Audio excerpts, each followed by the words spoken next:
Our international coverage joined now by viewers watching all over Great Britain on Sky Sports. A special hello to you all.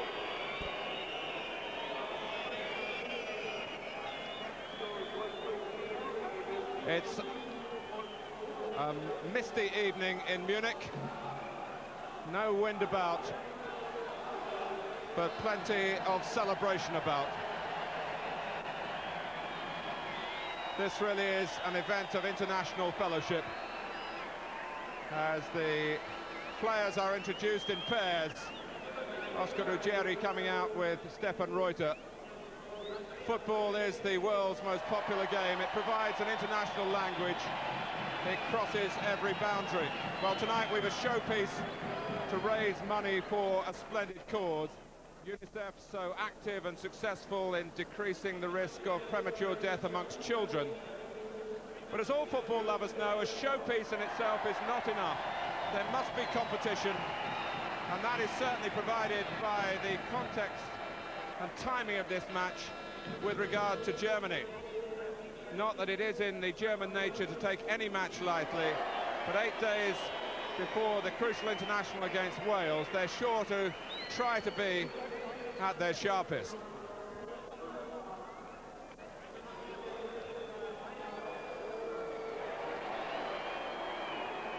Dietmar Beiersdorfer on the right is a late choice for Germany. Coming out with Desmond Armstrong of the United States. The world side, a squad representing 13 countries. We've 3 Brazilians here, 2 Argentinians, 2 Colombians, a couple of Dutchmen, and Chris Waddle. Partnering Thomas Hessler. And Chris Waddle delighted with the news, of course, that he's back in the England setup. On the right, Rudi Völler. On the left, Georges Weah from Monaco, who's a Liberian by nationality and is the top scorer in the French First Division at the moment, well known to Chris Waddle. Jürgen Klinsmann was originally selected as a substitute. He came out with Hristo Stoichkov, the Bulgarian who plays for Barcelona.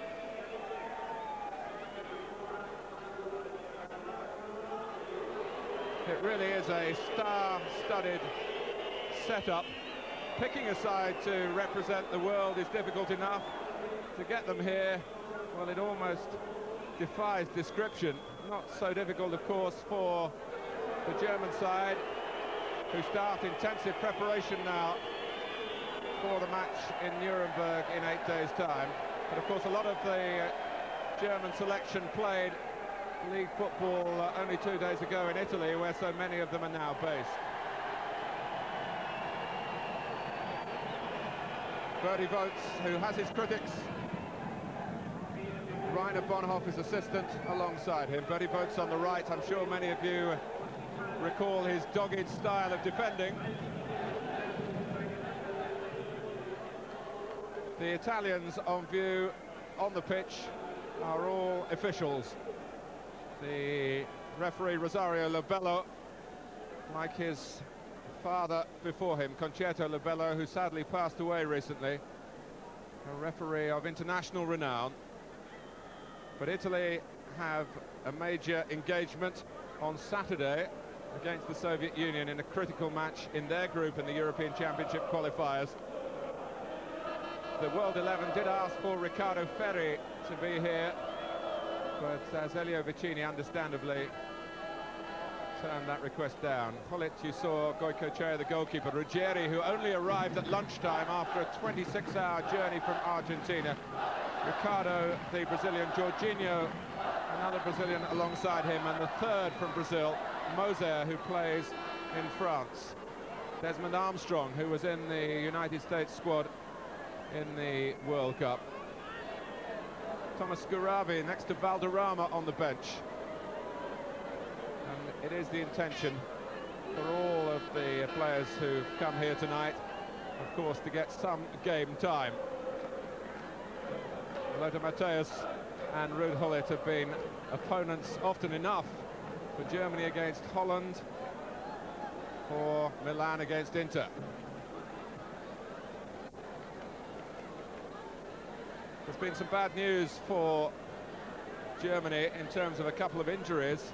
The most serious to Karl-Heinz Riedler, the scorer of the winning goal in their last match at Wembley against England.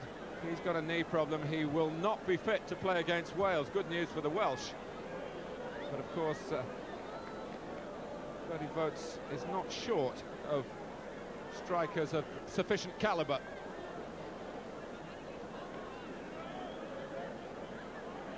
The other casualty, Guido Buchwald. Hristo Stoichkov, who's been finding goals hard to come by with Barcelona. Chris Waddle, who's recently had an injury but came back in the very best of form for Marseille at the weekend in a victory that took them to the top of the French league. I've been speaking to Bobby Robson today. He and Bora Milutinovic have the joint responsibility for the world side. When I asked Bobby just how serious he expected tonight to be, he said, very serious indeed. And then went on to lament, rather, that he's got a lot of talented forwards at his disposal, but not too many defenders.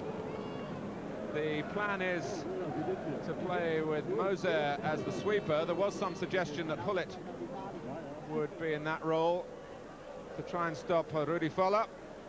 You may well notice one of FIFA's improvements in terms of the kit demands for the next World Cup. Names on the back of shirts, numbers as well as on the back, on the front. It gets a big thumbs up from the commentators around the world, I can tell you. So Klinsmann has come in place of Riedler, and it is a very big chance for Jürgen Klinsmann. He hasn't impressed Bertie Vogts with his form for Inter this season. He hasn't scored a league goal this season in Italy.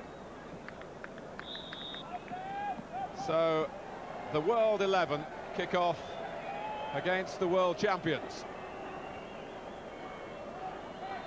A crowd of around 30,000 in the Olympic Stadium. Chris Waddle starting on the right in what is regarded as a four-man attack for the world side, with Weah and Stoichkov through the centre, Dragan Stojkovic from Yugoslavia on the left.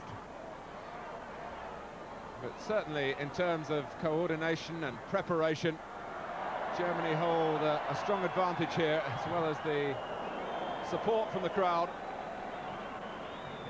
But there'll be no pulling back from their point of view. Stefan Reuter, now of Juventus. The Juventus side beaten by Genoa 2 days ago.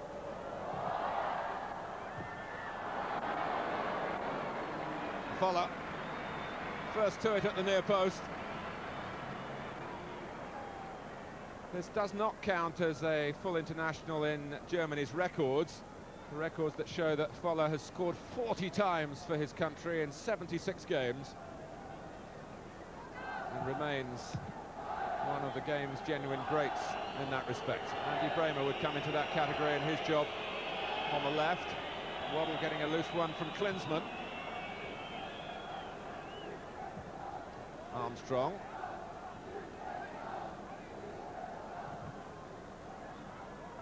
The world side did train together this morning, those who were here, which was most of them. Just Ruggieri, the late arrival, been reunited with his Argentinian colleague, the goalkeeper Goicoechea, who now plays in France.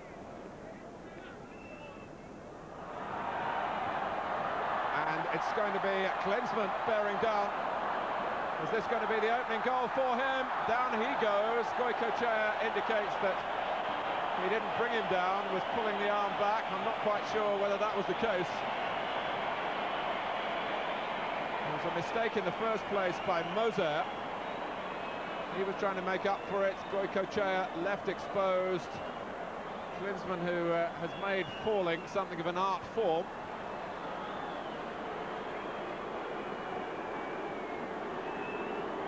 And the referee has voted, while we were studying the replays, Germany's way. Well, they won the World Cup with a penalty, put past Goycochea. And here goes Voller, and Goycochea, the great saver of penalties in the World Cup, has brought that tradition and that quality, shall I say, into this match in Munich. That's the side he likes to save them. Yugoslavia, remember, a penalty shootout in 1990 in Italy. So too, of course, to Italy. That was the route that Argentina took into the World Cup final itself. Goycochea showing really what he's made his reputation as. This 28-year-old goalkeeper. And he's been doing it since the World Cup as well. Only last May in an international tournament in England, he saved a penalty at Manchester United's ground, Old Trafford, from Dobrovolsky of the Soviet Union. And now he stopped Rudi Voller. In my mind, what was something of a questionable penalty. There was nothing questionable about the save, though. It was authentic world class. The goalkeeper representing the world.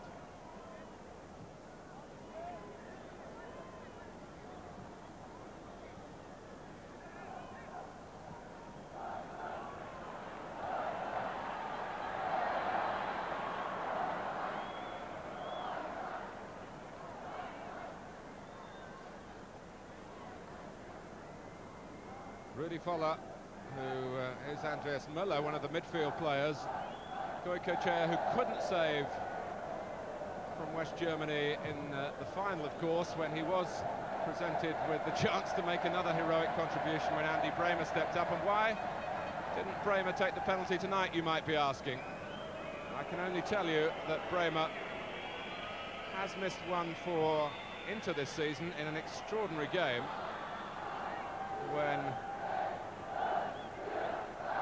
Inter missed 3 penalties and finally scored a 4th. Mateus was also a failure in that match. Maybe that's why he didn't fancy it tonight, but Voller did, but didn't get any reward from it.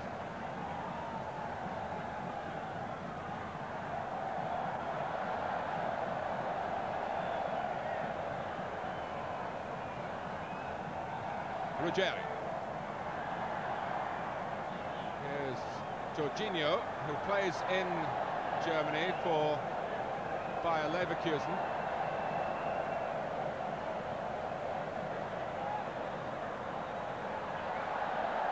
Won't be easy for this scratch side to find any team formation straight away. Hullet will be asked to lead things from midfield. And offside against Weah.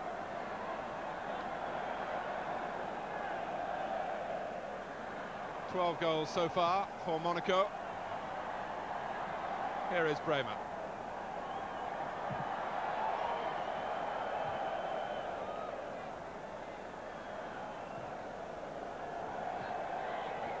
Waddle.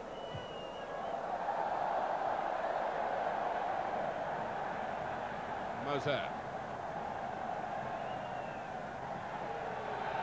All the world players coming here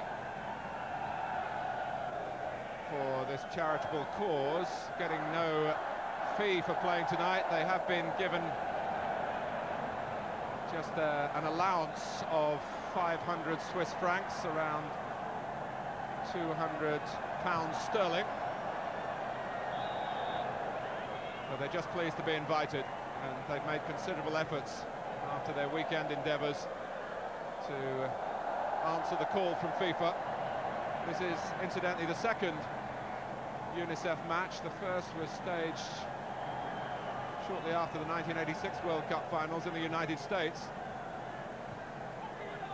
Stoichkov with the free kick. That raised only around £150,000. They hope to make £1 million tonight.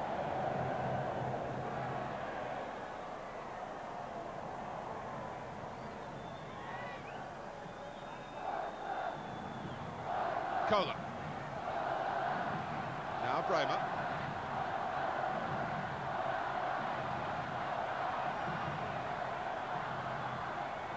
Beiersdorfer wearing number 14 in the Buchwald marking role.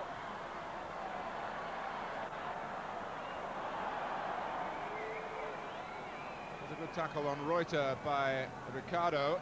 Reuter turned up for the last international against England, but failed to come through the pre-game training fully fit and was withdrawn from the side almost at the 11th hour. He would have played sweeper at Wembley, but he's on the right-hand side of a five-man midfield so far. Goicoechea with help from Gullit, who prevented the corner. Waddle couldn't control. Thomas Hessler now with Roma in Italy after one not very successful season with Juventus. Vince is the number 5.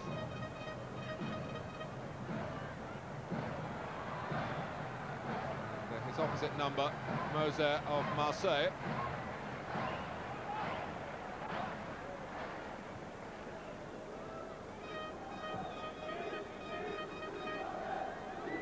Jorginho.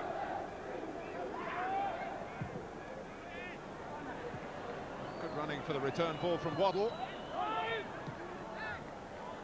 Bobby Robson given time off by PSV Eindhoven to take charge of the world selection with Bora Milutinovic, who now runs the United States international squad. But Bobby's got to get back to Holland very quickly. His club side have a game tomorrow against Feyenoord. They're top of the league so far, played 7-1-7 through to the second round in European competition as well, so it's going well. And for Jorginho it's going well here. Good save by Ildner from Weah, but the flag was up.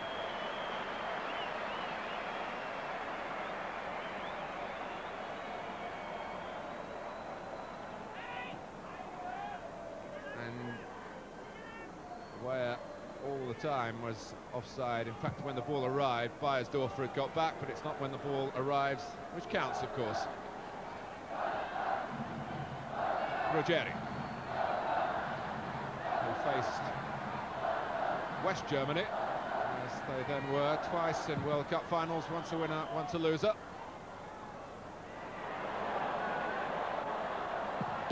And Ildner covering the near post from Stoichkov.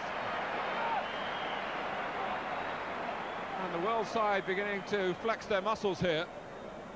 With 10 minutes gone, Germany have already missed a penalty, or Goicoechea, should I say, has saved it. And very nearly an opening goal for the world side from the Bulgarian Stoichkov. Haven't had much opportunity to rehearse any set pieces, but that looked menacing enough. Jorginho. And at the moment, Germany's offside trap looking rather penetrable. Gullit, who's got very happy memories of this ground, where he led Holland to the European Championship just over 3 years ago. Of course, they put West Germany out along the way in the semi-finals. Gullit scored against the Soviet Union in the stadium in the final, in the very goal he was aiming for then.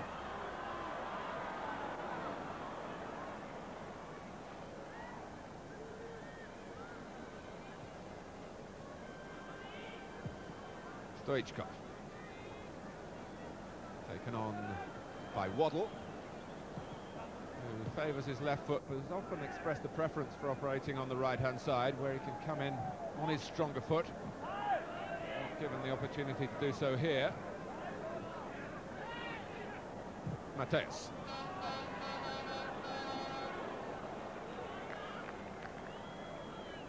There isn't, in this initial selection by Bertie Vogts tonight, a representation from East Germany, although Andreas Thom is a substitute, and Thomas Doll David Vince, who plays for Eintracht Frankfurt, the leaders of the Bundesliga. It's a corner to the world side. It's to be taken by Waddle. 13 minutes played. Oh, and Hullet coming in at the far post. Headed back by Jorginho. There would have been an offside as Germany moved out a bit more unified in their defending then.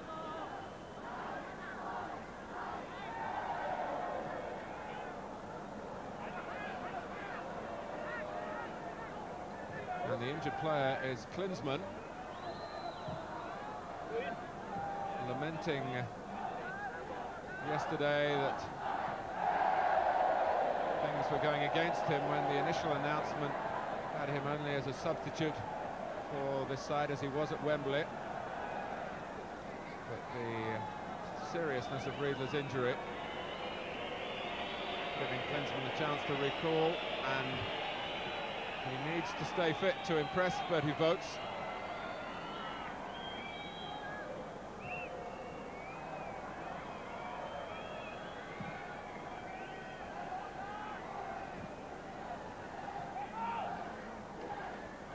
To Waddle. Cleared by Beiersdorfer.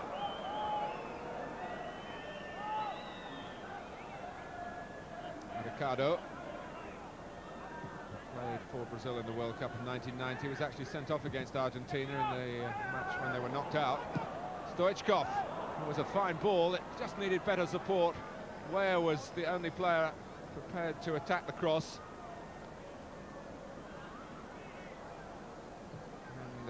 It's a damage elbow for Klinsmann.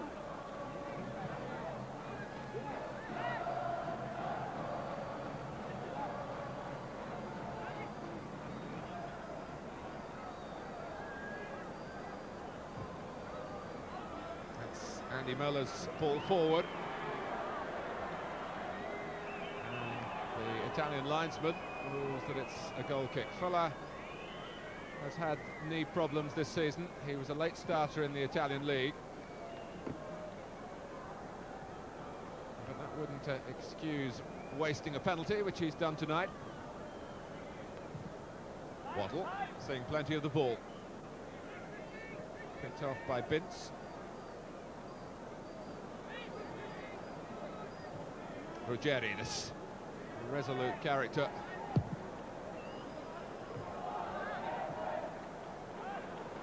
Just losing out, taken on by Mateus.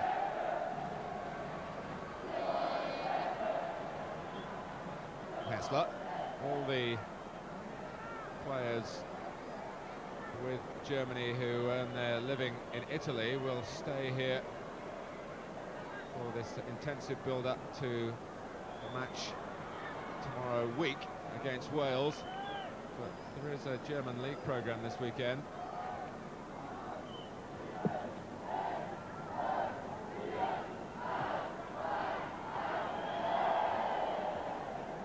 Well, sometimes matches like this can look a great bonus, and I'm sure Terry Yorath, the Wales manager, would love to have his players together for this length of time. But if you pick up an injury, of course, it's very much a mixed blessing.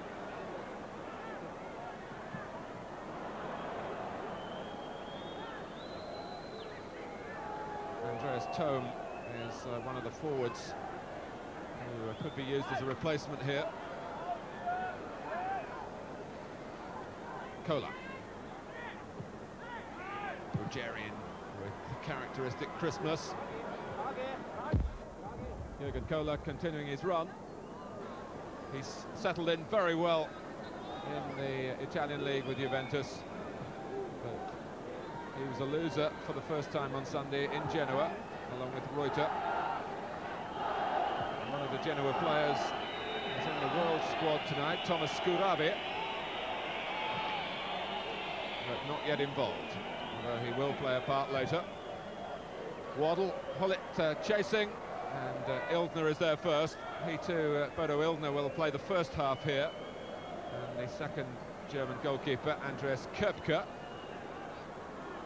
will be used after the interval. 17.5 minutes gone. Germany 0, FIFA World 11 0.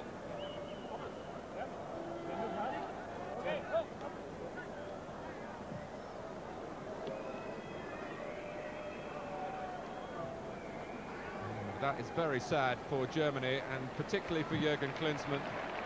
The fates seem to be conspiring against him at the moment, and I just wonder whether that arm might be broken. It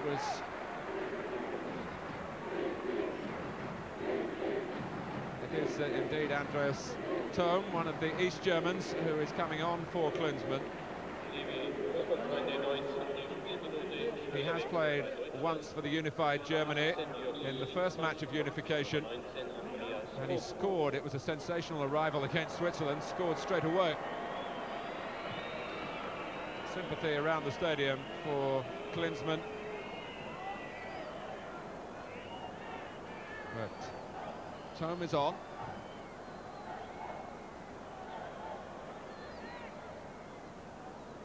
And Jürgen Klinsmann, who is one of a number of players in this match who is particularly politically aware and sensitive to the excellent cause, which is the reason for us all being here, the children's charity UNICEF, which has done such marvellous work, an extension of the United Nations.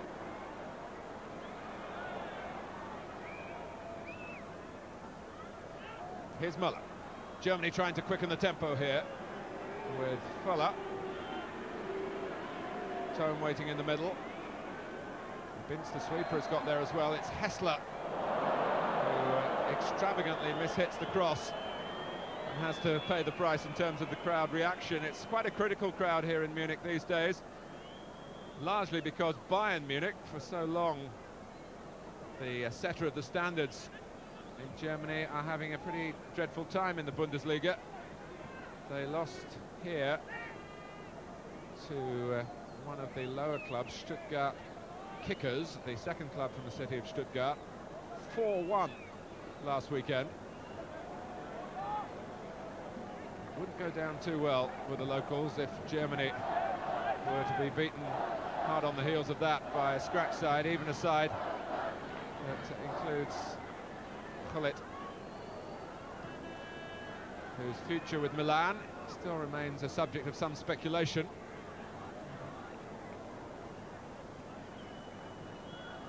"20 minutes played.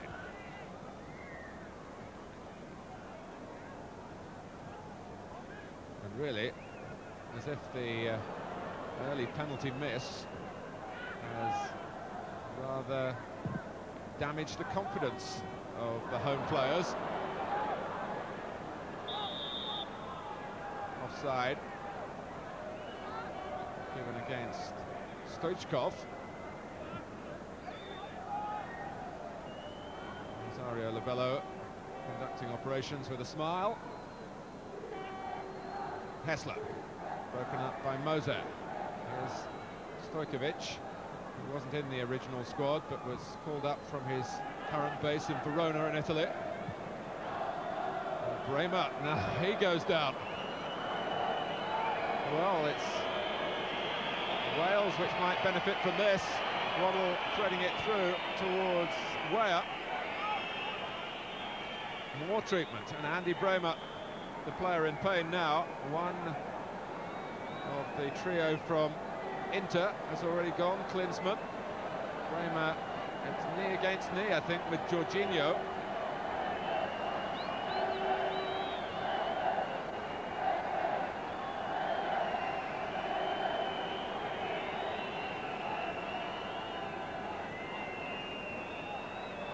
Well, there's a close-up view of it. And the point of contact, it can be very, very painful to be struck right on the kneecap itself, but often the damage is temporary.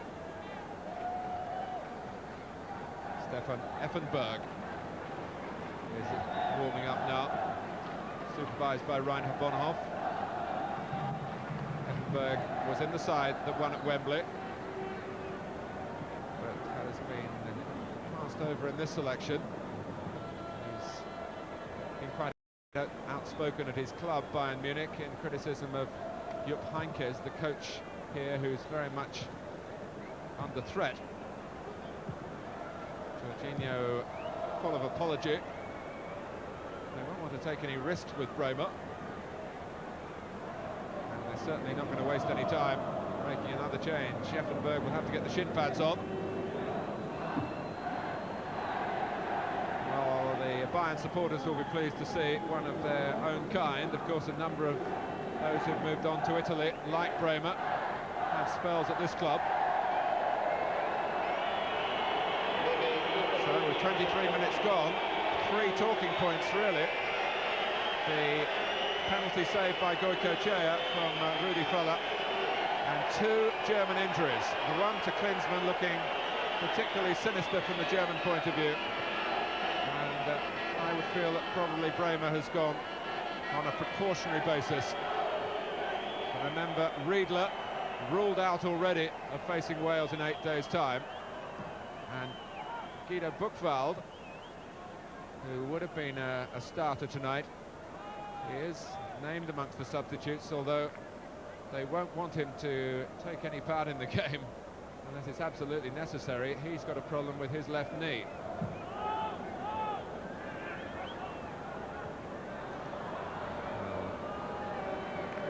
There is, as I said earlier, a slight lack of confidence from Germany, which is out of character for them.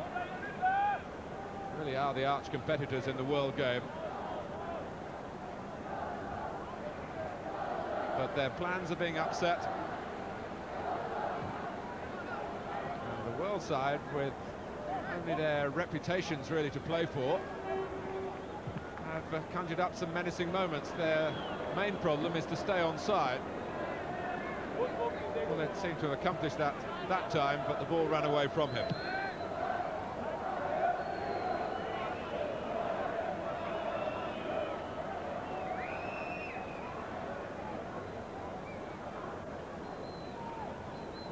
Here's Reuter.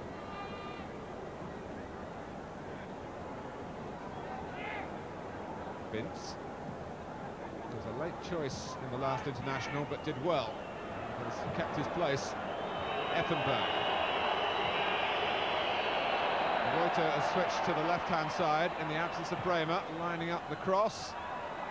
Skimmed off the head of Moser, who you'll remember, I'm sure, with Marseille in the European Cup final in May. And Ilgner almost having to do a man-marking job on Hullet then.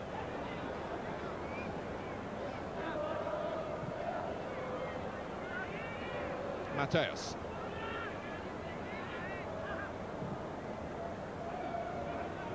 Here's Reuter. His versatility is being put to the test. Möller, who is very quick off the mark. Too quick for Moser.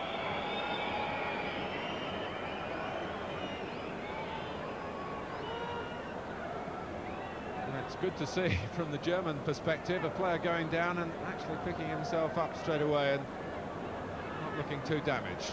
So what will Germany come up with here? They've got Möller to invite Matthäus to shoot. The 3-man wall did the job.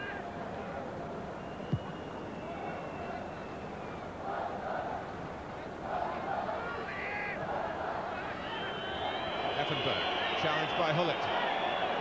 And here is a chance for Stoichkov. Germany are behind. Let me put it that way. It's great credit to the world side to manufacture an opportunity and a goal here. Stoichkov for Bulgaria and Barcelona. And the offside trap, which has looked vulnerable, fails Germany again. And Hristo Stoichkov looked Ilgner in the eye and then wrong-footed him and slid it home.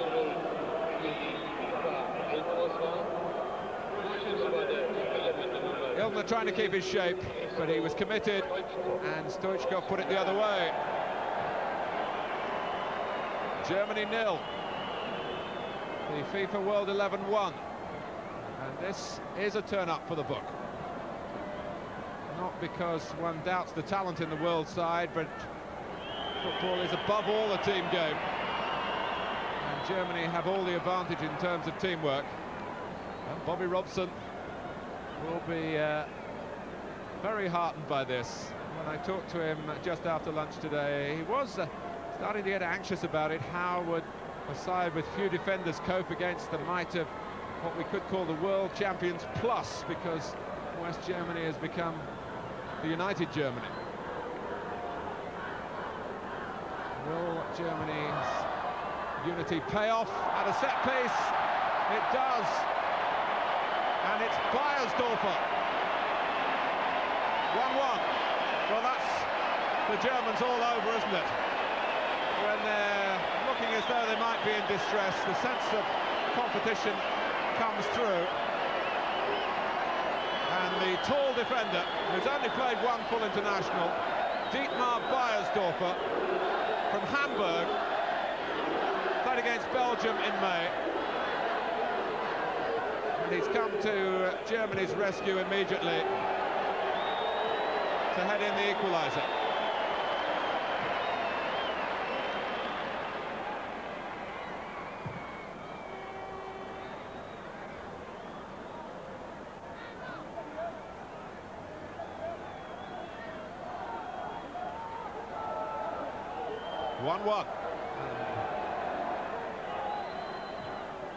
Do not doubt the meaning of this match to all the players involved. I want to respond to this gala night as it's being built here in Munich. But as I said at the outset, football only really matters when there's an ultimate will to win. And that is quite evident now in this game. So Stoichkov for the world, Beiersdorfer for Germany.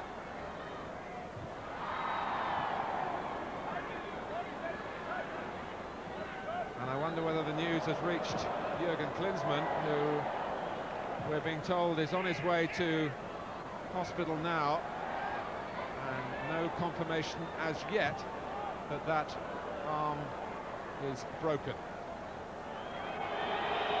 Effenberg.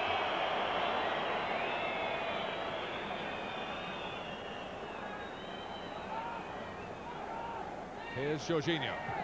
Played more than 50 times for Brazil.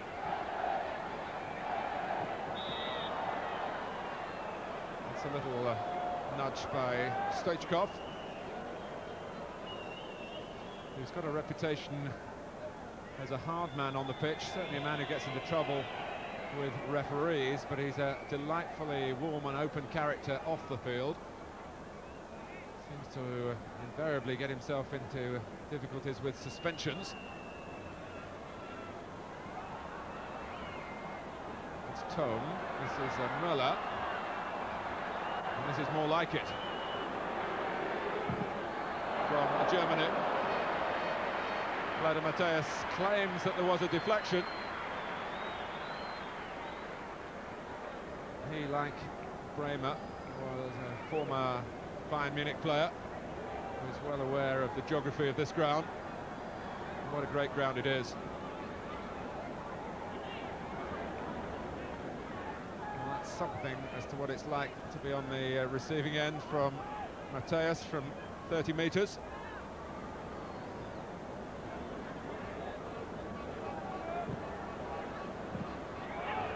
Effenberg. Müller.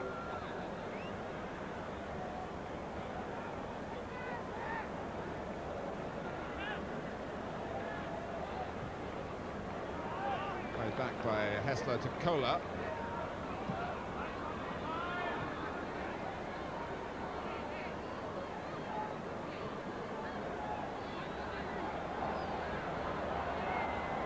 This is Binz being allowed to make plenty of progress.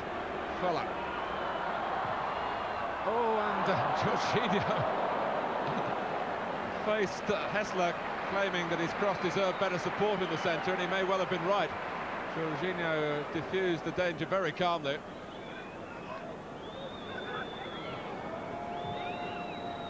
Waddle. Oh, tricking Matthäus in a way that Waddle might be proud to tell his grandchildren. On a night when the children of the world are uppermost in our minds, and the money raised tonight will be put to good use, especially in the field of child immunisation. There it is. There's even a close-up of what the pros call the nutmeg. And Waddle doing it to Matthäus. A great scalp in that respect.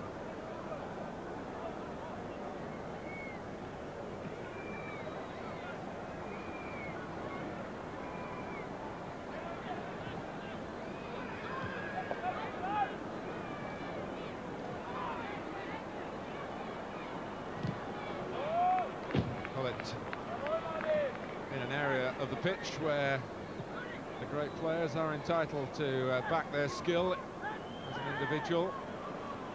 If it fails, as it did then, it can look like over-elaboration, but it's the type of approach that the coaches will always want. And maybe Chris Waddle will be given the opportunity to do for England again on the night when Bertie Vogts sets out his Germany against Wales. Here's Matthäus for Effenberg.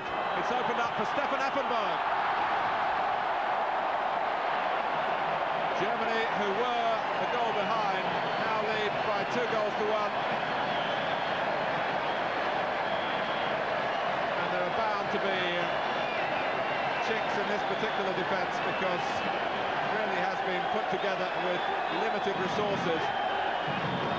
Effenberg, having got through, made sure that he didn't waste the opportunity. With just over 10 minutes to go to half-time.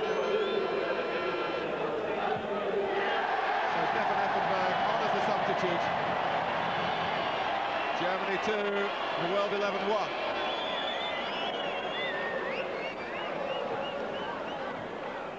Waddle. It's now a return to some sort of order, but that might change. Collette. It's great play here. And Waddle,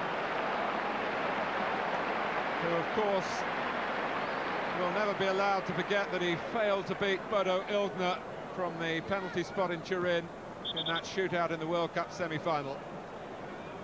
Saw Illgner again here in his sights, but the goalkeeper was covering that near post, and Waddle could only hammer it into the side netting. Well, Bobby Robson may have been saying he hasn't got too many defenders and being worried about that, but of course he's got almost an embarrassment of riches in attack. And still the likes of Scuravi to come on. Ivan Zamorano, the striker from Chile who plays his football in Spain with Seville. Carlos Valderrama to play in midfield, I'm sure, for the second half. But we do understand that not Marco van Basten. Although on the official team list he is given as one of the substitutes.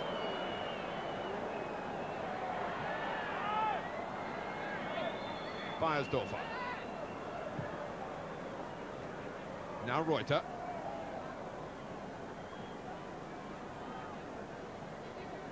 This match being beamed to 35 countries. And of universal interest. Effenberg. It's Thom. Is it going to be another one here? It is. Andreas Thom, who showed originally for East Germany that he can score goals in international football.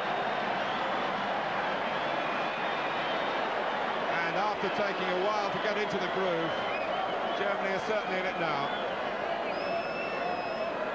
There was a worry there from Mozo's part that he was going to concede a penalty, I think. Ball finally going in off a despairing Ruggieri.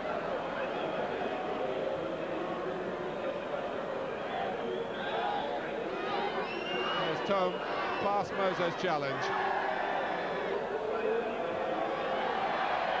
And there was nothing that Ruggieri could do about it.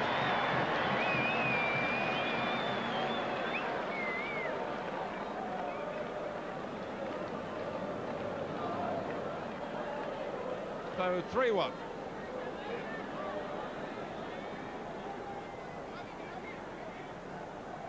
And this is the essence of Germany, the most successful country now in World Cup history. They've won more games than any other nation in World Cup final stages. They've won the tournament itself 3 times, 54, 74, and of course they are the holders from 1990. Losing finalists on 3 occasions as well. They've been in the last 4 in the World Cup on 9 occasions. I labour the statistics to give you the pedigree.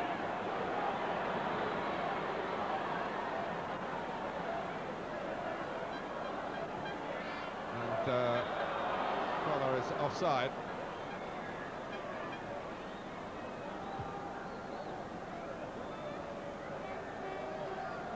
Well, they've found their touch in attack. 3 goals inside 10 minutes. But there'll be some punching up to be done defensively, one would think, over the next 8 days.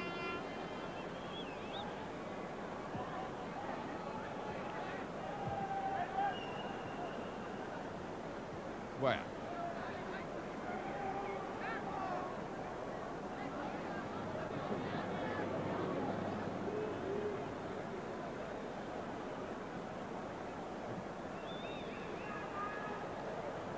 Here's Jorginho getting the better of Effenberg with a lovely change of direction. Goes behind off Manfred Binz. 5 minutes to go to half-time.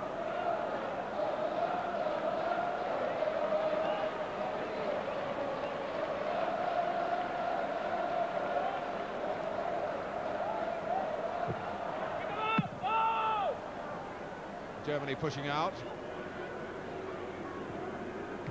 They're supporting Fuller, and they can break here if they play it right. There could be another goal on the cards. Müller wants this one for himself, but he doesn't have it.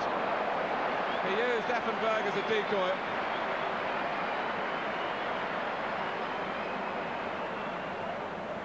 Scant cover for Goycochea here, but he got the right wrist to it, really, from Andy Müller.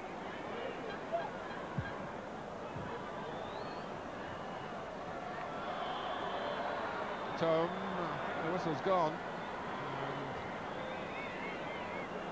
And it gives a free kick to Germany and another chance to admire the sharpness of the reflexes of Sergio Goycochea.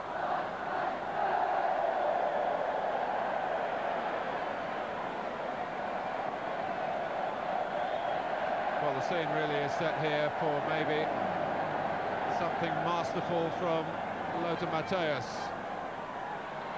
He's certainly not the only one with an interest in the free kick, and that's another part of the value for Germany tonight. And it was Binz who took it. I suppose there's 2 ways to look at the set pieces for Germany. They can rehearse them, but if they've got a surprise or 2 up their sleeves for Terry Yorath and Wales, well, those routines won't be on view here tonight.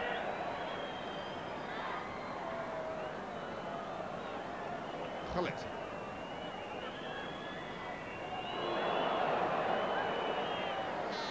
Here's Waddle.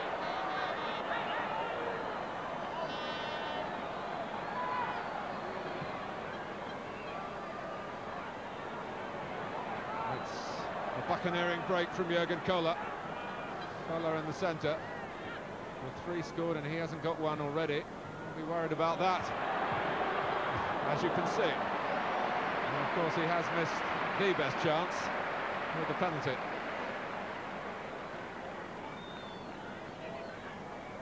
Good tackle by Effenberg.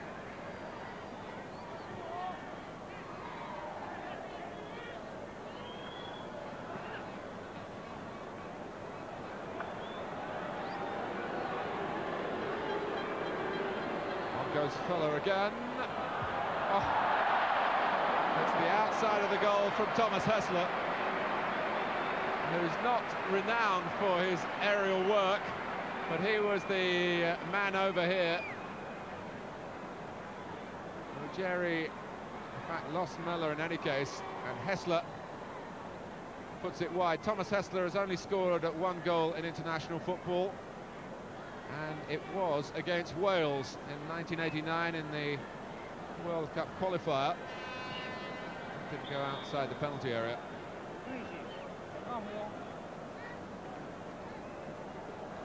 And the deficiencies in the world defending are becoming very apparent now.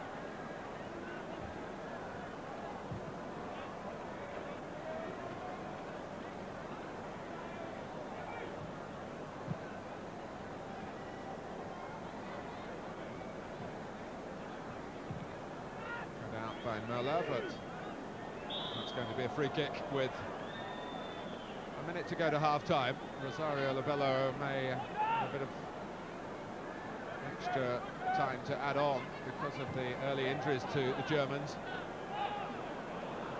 I can tell you for sure that Bremer has been withdrawn just as a precaution, as we suspected, and that the move to take Klinsmann to hospital was halted down in the dressing room area.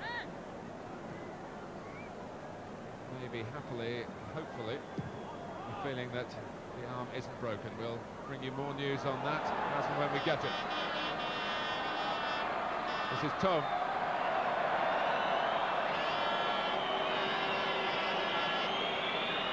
Well, Moser, one of the Brazilian trio, stopping Tom that time. I just wonder whether Andreas Thom will be credited with that third goal, as the ball bobbled through the defenders finally into the back of the net. But almost one back for Weah. And Germany again giving you a chance. If you were an opponent, you would say, if you get enough of the ball, and of course if you've got the quality that players like Stoichkov, who returned the ball to George Weah, have, you will find a way through. Hessler. Here's Thom. And again, making Matthias scamper rather.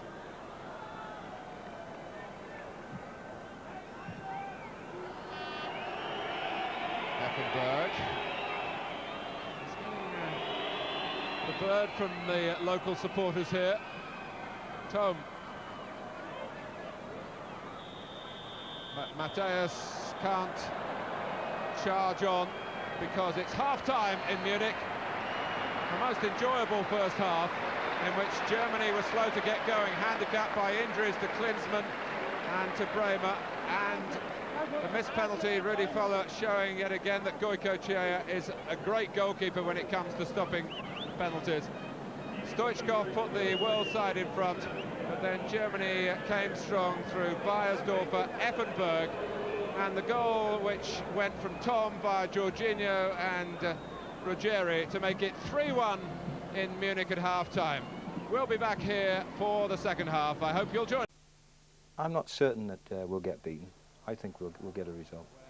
Well, there'll be a lot of people hoping you get that result. We're underway. They've caught us by surprise a touch, have to say. Let's go back and join our commentator. Remember, it's Martin Tyler doing the job tonight for of substitutes. English speaking.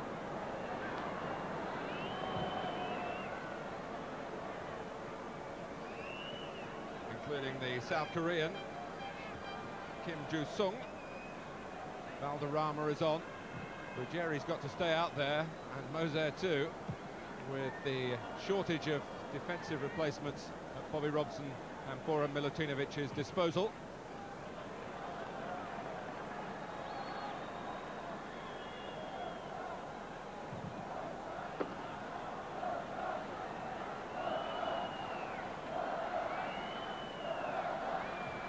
Möller. Besetting really one of the world's most scenic football grounds. The cause certainly one of the world's greatest in terms of charity, UNICEF, and the match, well, it's living up to expectations. It's certainly got the potential of plenty more goals to come in the second half. And Germany, although they really have had to change their battle plan because of the injuries, will still want to find the team fellowship really on the pitch, the locating of work so that it is a useful exercise and a meaningful workout for the forthcoming major challenge against Wales. If you do need any reminding on that point. Here's Kim Joo-sung, who's taken part in 2 World Cups with South Korea.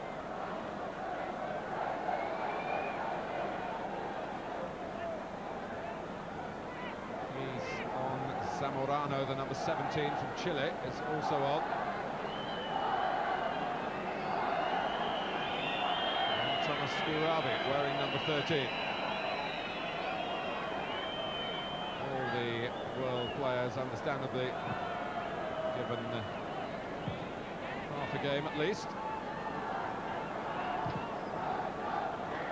And Germany now have a different goalkeeper to try and beat. One of the great characters in that particular job, Rene Higuita, a Colombian who likes to play as an outfield player. Now operates out of Spain, where he plays for Valladolid, and, along with his international colleague Valderrama.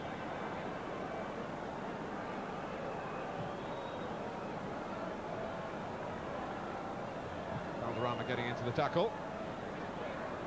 So it's half the world side that's been changed, and that will necessitate a bit more bedding in from their point of view.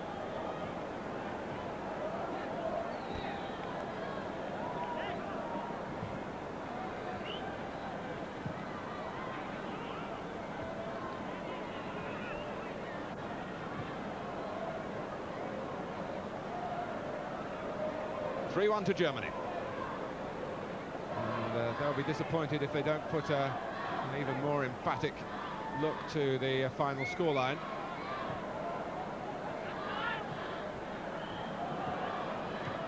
Vince well forward again. That was a feature of the first half.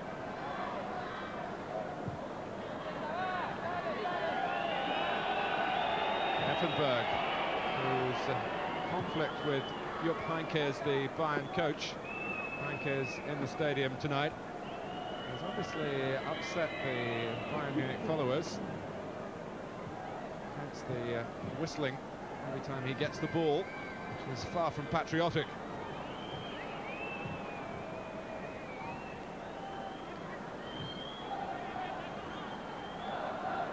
Pullet, one of the survivors from the first half.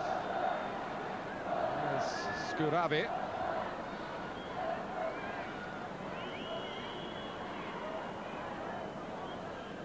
There was some talk here yesterday that Thomas Skurabi, through family reasons, would have to go back today to Czechoslovakia.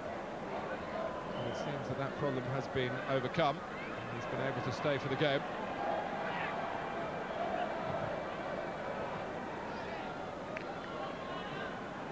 On for Germany, wearing their number 15, Uwe Bein.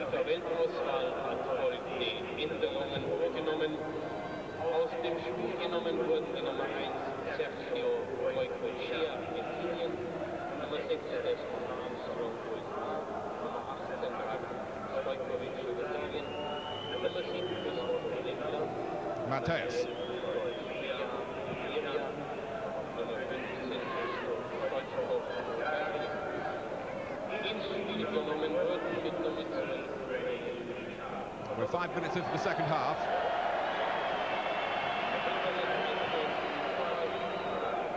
And the game not really regained its shape since the half-time break. It's probably timely for me to tell you about the work of UNICEF and their immunisation programme, More on that in a moment when Higuita comes to the rescue here. In 1974, only 7% of the world's children were immunised against the diseases that so damage children. And now UNICEF have lifted that to 80%, and their target is 100%.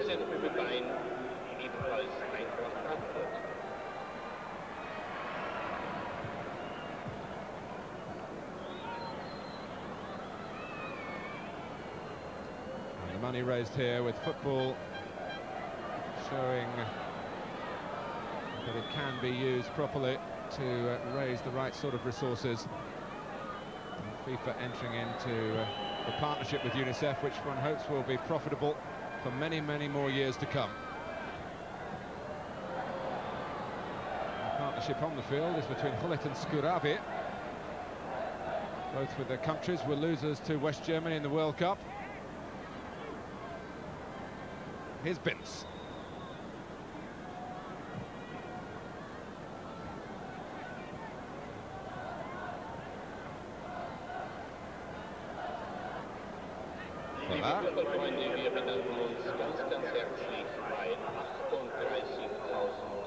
Effenberg, the world team trying to funnel back, and in the end Moser steps out to deal with the danger, but he can't clear it. Fell out, doing the pushing.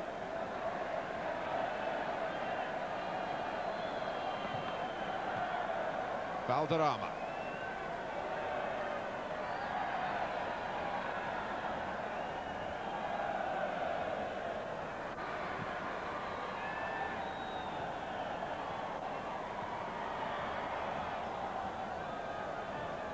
The best chance for the World side is to get the game, if they can, on a regular basis into the German half. They've got to risk being caught on the counter-attack. Scouravi, who's so strong in the air.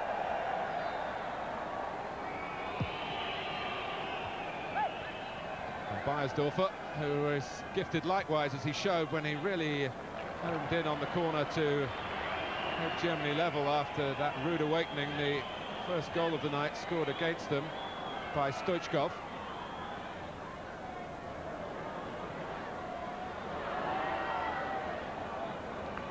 Reuter is very right-footed. He really has made a career in the game, initially because of his exceptional speed. Gullit. Holland have a big European game coming up against Portugal. It's a week tomorrow. Some of the other European countries involved even this week and at the weekend. It's their non-representation tonight, like Italy and France in particular, and the Soviet Union.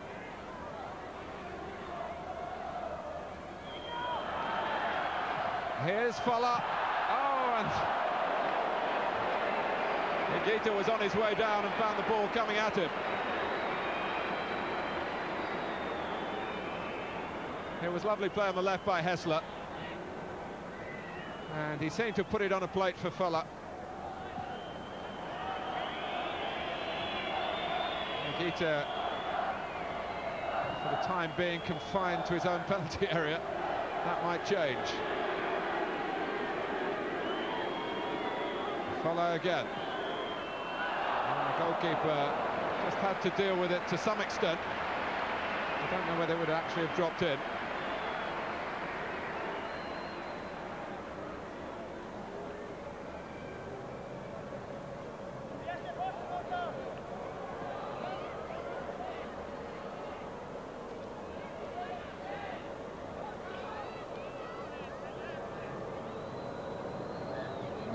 Going through their minds now, because although the world side have great individual attributes, this really could end up being a rather large defeat. Higuita already warmed by his activity in the opening 10 minutes of the second half.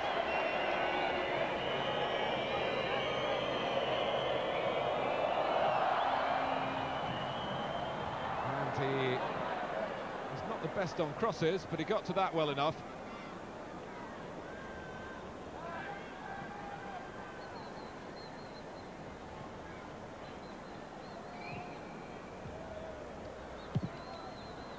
Fine ball by Hessler. It'll be kept in play by Effenberg here. Beiersdorfer hoping for another cross to get to. It comes in lower towards Andreas Thom and Matthäus. Brought out by Valderrama. Gullit. And here's an opportunity for Scouravi to measure across with Zamorano in the middle. Kohler was there. Kohler, of course, got a good view of Scouravi in the club match on Sunday. Franz Beckenbauer in the stadium tonight. A lot of speculation still that he might be asked to replace Berti Vogts, especially if the result was to go the wrong way for Germany next week. He's been at something of a loose end since his move to Marseille went wrong.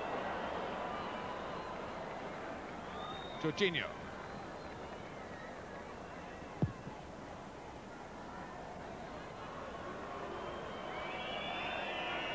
Valderrama.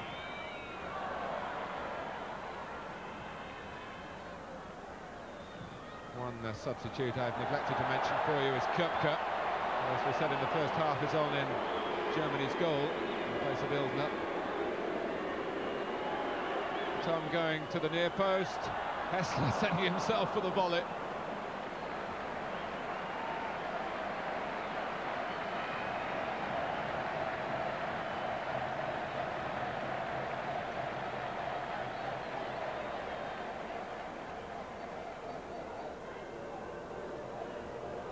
A corner to Germany.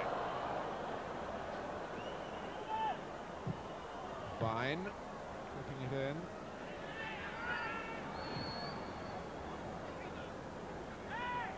Here's Hessler, who can be dangerous on either flank. Unable to sneak in there. Roger Moore on the left of your picture, who was seen earlier today wearing a German shirt with the numbers 007 on it. Well, Regita with not quite a license to save then. Really should have done better. And Germany have another corner.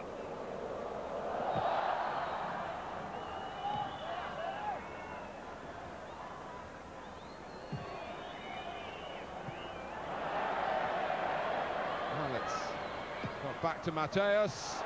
Oh, and off the bar. It's not his night, is it? Really, fella. Well, if I was Terry Yorath, I'd be worried, because if he's missing them here, you can bet your life he won't miss them if Wales let him have chances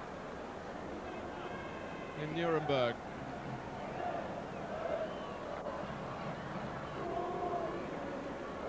But once again, the world looking less than international standard defensively.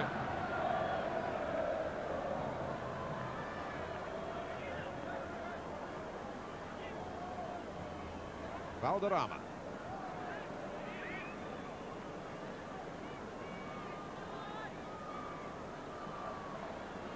And again.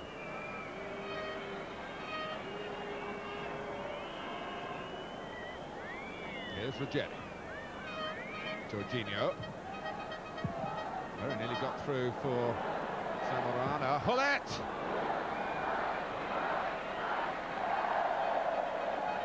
Well, it was a difficult ball to strike. He's claiming that he did take a deflection, but Rosario Lobello let the goal kick be taken. Well, by my guess, that's Uwe Seeler, who is amongst West Germany's legendary players. It is that sort of gathering here tonight.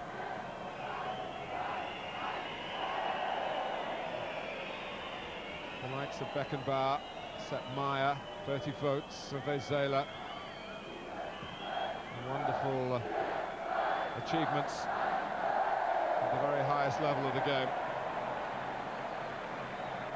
And their successors still trying to play to a genuine pattern in the second half. It's not easy in a game like this because the opposition don't actually line up as one would expect in a genuine international encounter. The world team really operating as individuals, great individuals as they are. So the movement for Germany is not quite as defined as it would be if opponents were given man-for-man marking jobs, for example. You've still got to find a way past them, and although Germany are making the chances in the second half, they are not taking them. Paul Breitner, George Schwarzenbeck from the World Cup winning side of 1974. Both taking a reflective view on the second half. Here's the South Korean, Kim Joo-sung.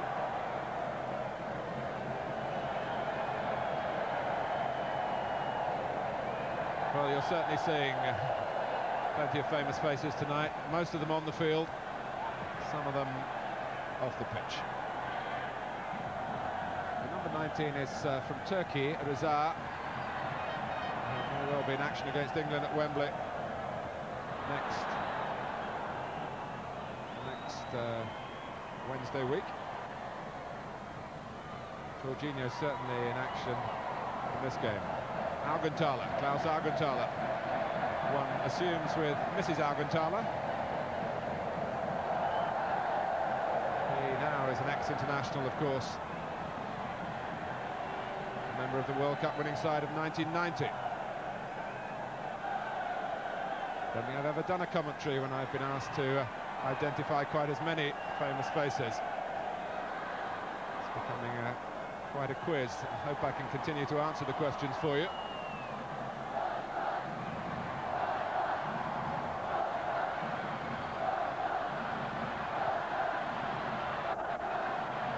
Matthäus.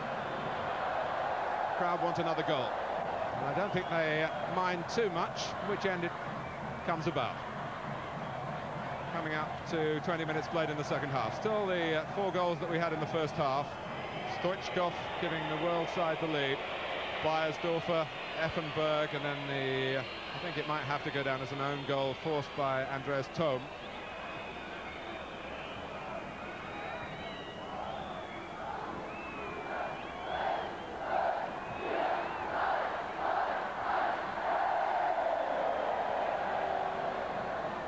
There's plenty of pace about Germany in this attack. Reuter started it, Fine taking it on. Supported by Effenberg. And here's Hessler.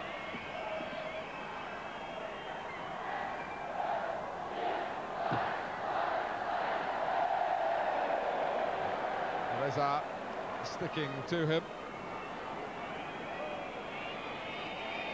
Grunter-Netzer on the left. Who missed out in the World Cup of '84, although of '74 rather, although he was in the squad. Didn't play in the final. Wolfgang Overath was the playmaker really in '74. Nikita is the goalkeeper here in '91. Back from Matthäus. Skuravi, clever change of direction. Zamorana. Known in Spain as Ivan the Terrible, because he's a terrible player, but because he's terribly difficult for defenders to deal with. Had a great South American championship with Chile, scored 5 goals, second only to Batistuta of the winners, Argentina.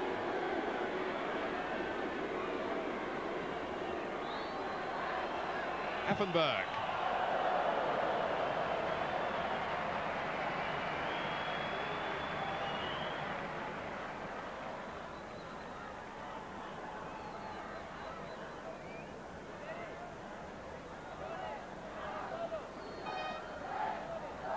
Valderrama is something of an enigma. You always notice him. I don't need to elaborate on the obvious reason why.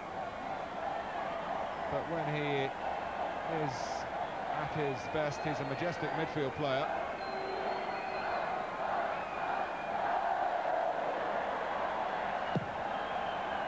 Colombia, the side that got to the World Cup finals in 1990, a very talented side. Two of whom are here tonight. Higuita, the eccentric goalkeeper, and Carlos Valderrama, who spent 3 seasons playing in France with Montpellier, and now plays in Spain. Here he is. Kim Joo-sung, Valderrama, and Zamorano.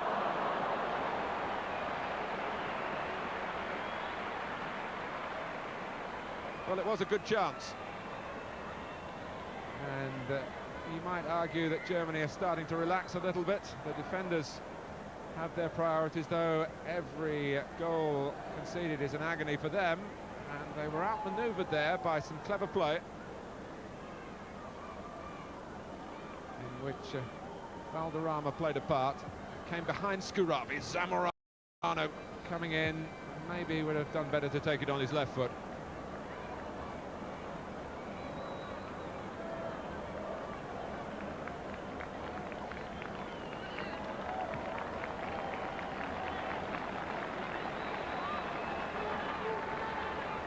Home. He's got a lot of competition if he's going to get a regular place in the United German side.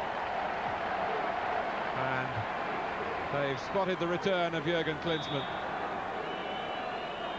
who always has a smile, even having come back from the medical men.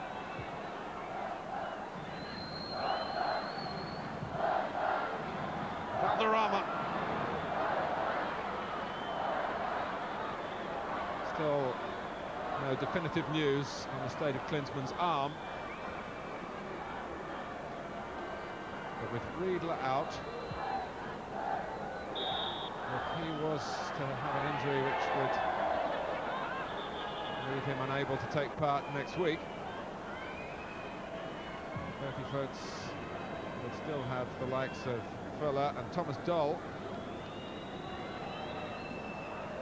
But there wouldn't be too much backup. Not experienced backup. Here's Bayern, who was in the World Cup squad last year. He featured in the side in the early games. Beiersdorfer.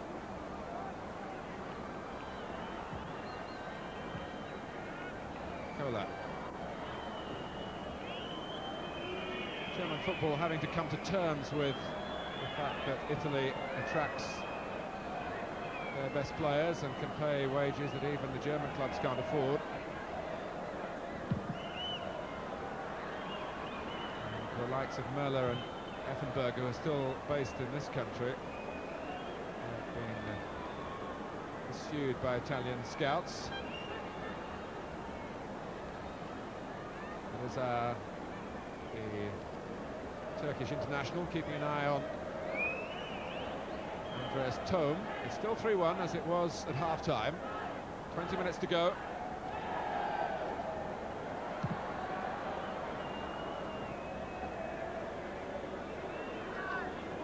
Vela. Vela, of course, really an all-purpose player. Lovely work from Reza. Moza. Jorginho.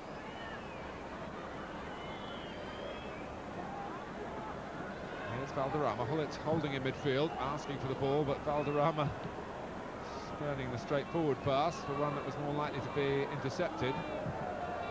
Hullit involved in the end.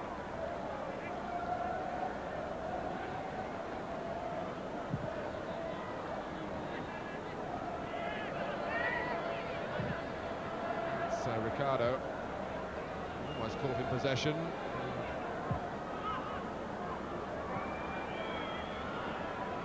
It's a rare look in the second half since he's come on that Andreas Köpke, only one recognised appearance for West Germany as it was then, and then that was like today, as a substitute. In one of the warm-up games to Italia 90, he was the third goalkeeper in the World Cup finals, behind Raymond Aumann of Bayern Munich, who's had a very serious knee injury this season. Kim Joo-sung. Broken up by Effenberg. And the crowd still single him out. And, as the pace of the game has dropped in the second half, they're having more time to concentrate on him when he's got the ball. Matthäus helping him out.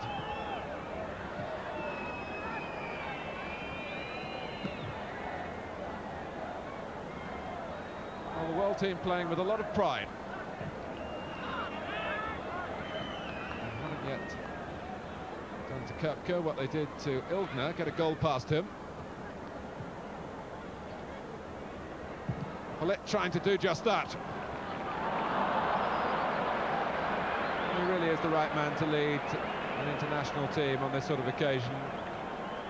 Very aware of matters outside of football. Always prepared to lend his name to causes. Very politically astute. And a thoroughly charismatic man. Those of you who might have been lucky to have been in his presence probably felt the feeling that radiates from his company. You know when he's in the room. Well, you know when he's in the penalty area, which he didn't achieve that time. There's Kim Joo-sung. Number 16 was his World Cup squad number in 2 World Cups, so maybe he asked for that particularly. Good work by Köpke, keeping on his toes. Concentration not the easiest of football attributes to manufacture in a match like this. And Fröller again coming second.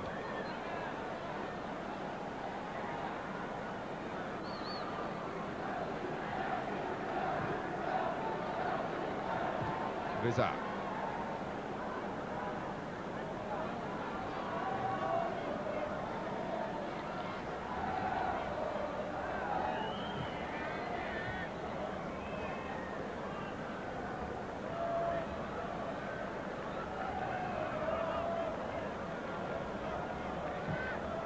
Valderrama.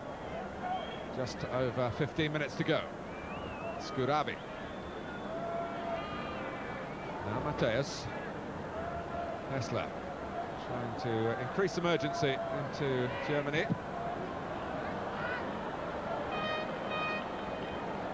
Higuita, such a good outfield player that his previous club, Nacional, back in Colombia,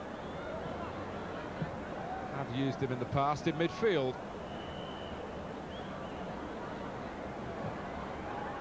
Gullit.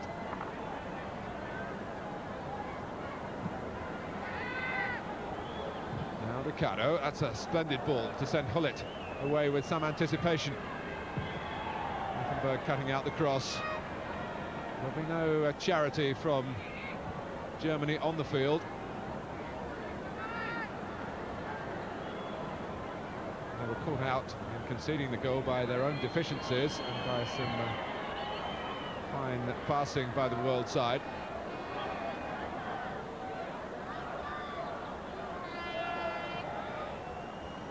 Matthäus. Now Hessler, and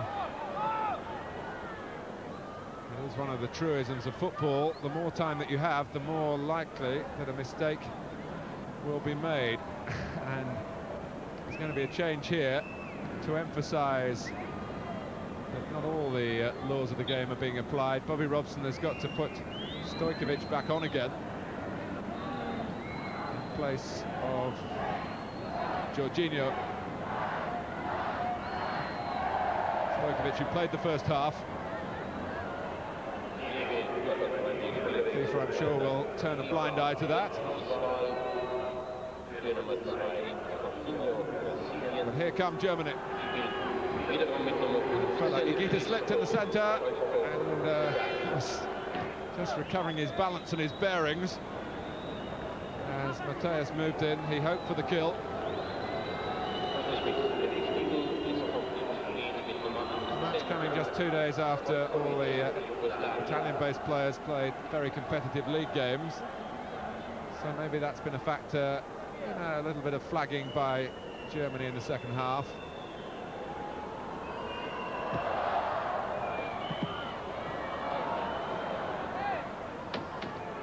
Kim Ju-sung covering at the near post, still only 25 years old. Former Asian Footballer of the Year.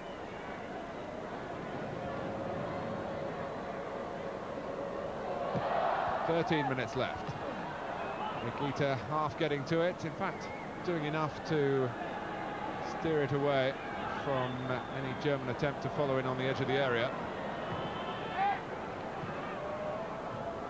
Mateus.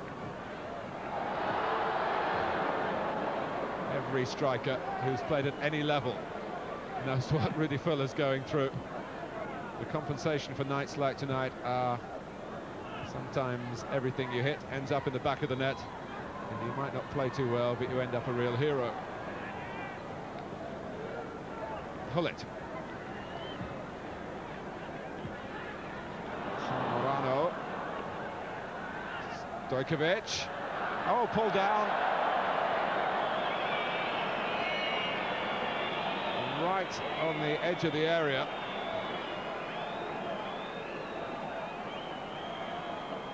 And it'll give the world side an opportunity here to show off their skill at set pieces. It was Beiersdorfer who would have got into very serious trouble had this been a full international.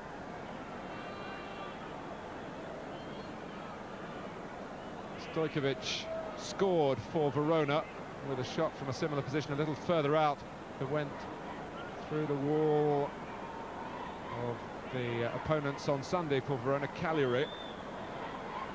And of course his free kick skill was displayed in the last World Cup. There he goes.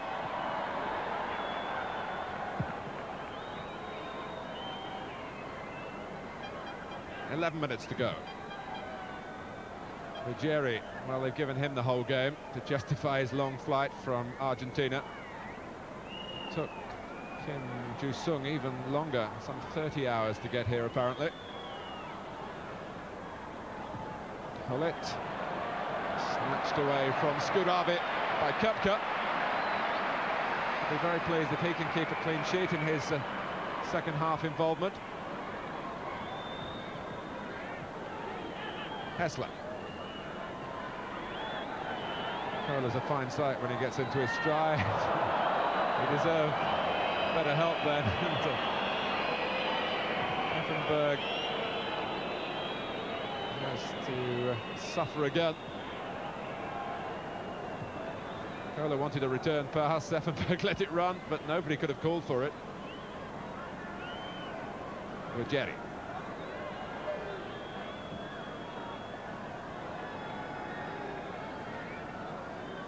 Ten minutes left. Gullit trying to fashion an opening for the world team here, headed out by Köhler. It drops for Hessler, who certainly hasn't slackened in the second half.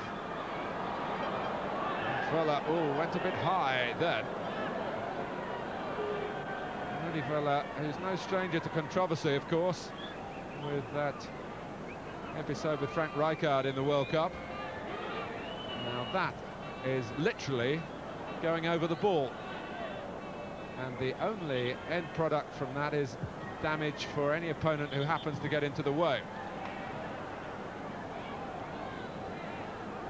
It's another illustration, I think, more of Völler's genuine frustration with his night and the lack of success in it than perhaps the legendary German appetite for competition. But Dragan Stojkovic did well to get out of the way. An occasion like this, really, no place for a challenge like Völler's.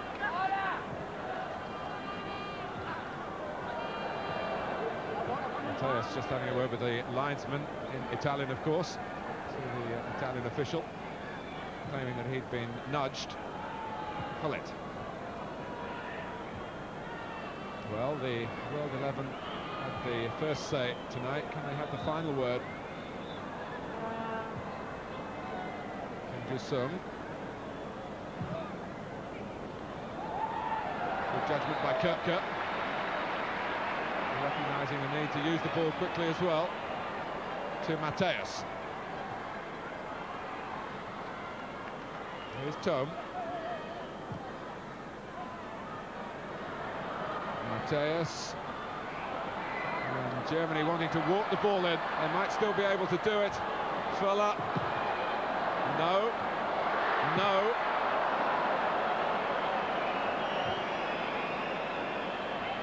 Higuita just hacked it away. But he's got to be ready again as Thom cuts it back. And Valderrama anticipated that very well.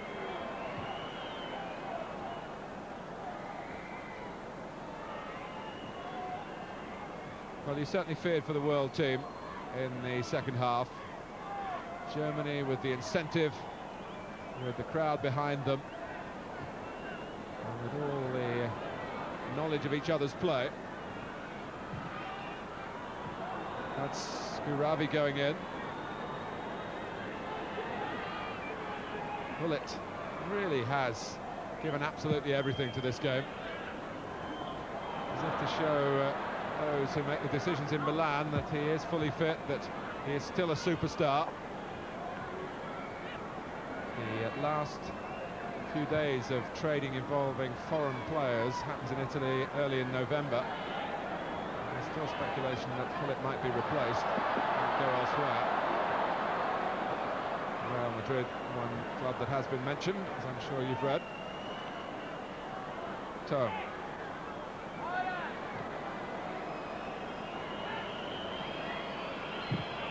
Matthäus, who's hit some very spectacular shots on this ground in the past, and that wasn't one of them.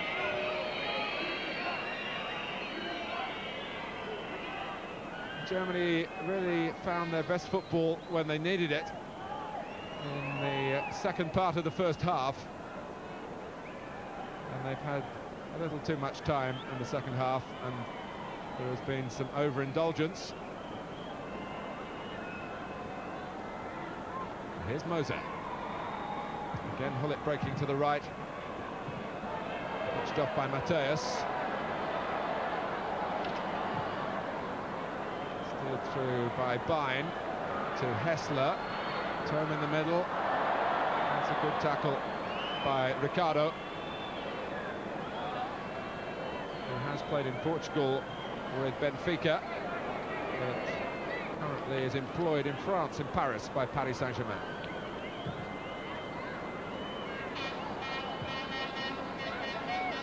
Fuller. Oh, well, there was a gap, and he didn't want to go through it. Rothenberg may well have called from the edge of the area. 5 minutes to go. There have been a galaxy of world stars on view for you this evening. And one of the best, they would say the best, international side around. The current world champions haven't had it all their own way. That's Scouravi. It was a terrific header, and Koepke can be very proud of the save.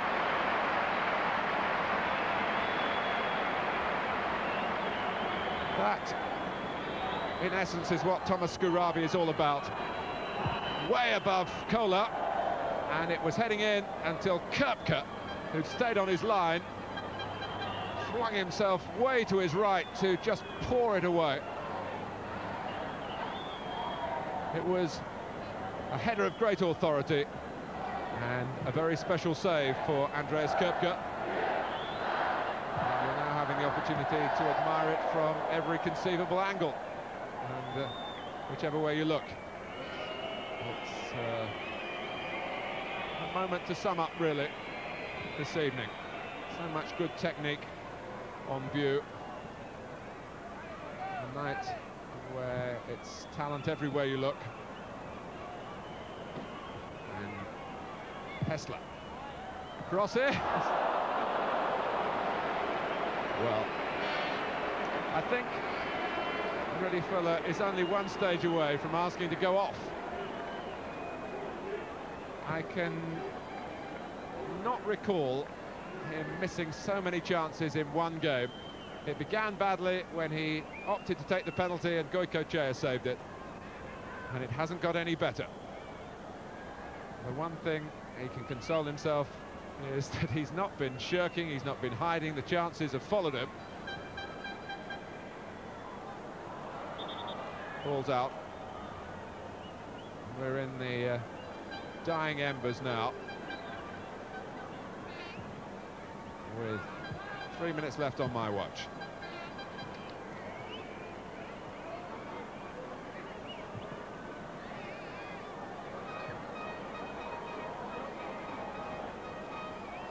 Hessler. The game and the evening really does deserve a final goal just to round it all off. And I'm sure watching you don't mind too much which end it does happen if it is going to occur. Rizar's been playing on the right since Jorginho came off. Gullit. And Skurabi. The names on your screen refer to the local coverage here in Germany.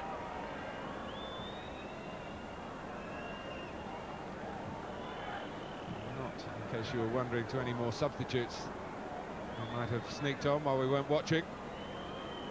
The constant changing hasn't helped the second half, that is so often the case. Although Germany have tried to be true to the shape. And it'll be interesting to know what Berti Vogts makes of it all in the end. Beiersdorfer making plenty of this. Here's Effenberg. Uwe Bein, who's got a proud record of goals from midfield in the Bundesliga. He's another of the contingent from the current league leaders, Eintracht Frankfurt. A delightful play by Beiersdorfer. A reminder that all the Germans, wherever they're posted, are comfortable on the ball and not frightened of responsibility with it. But Uwe Bein, who is stronger in truth on his left side, took this one with the right, not very convincingly.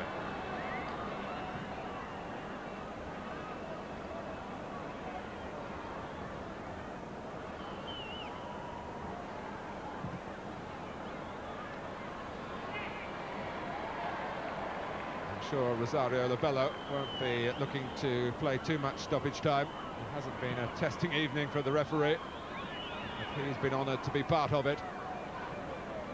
Let me say again, £1 million raised in this football gala for charity for UNICEF, and that is the bottom line.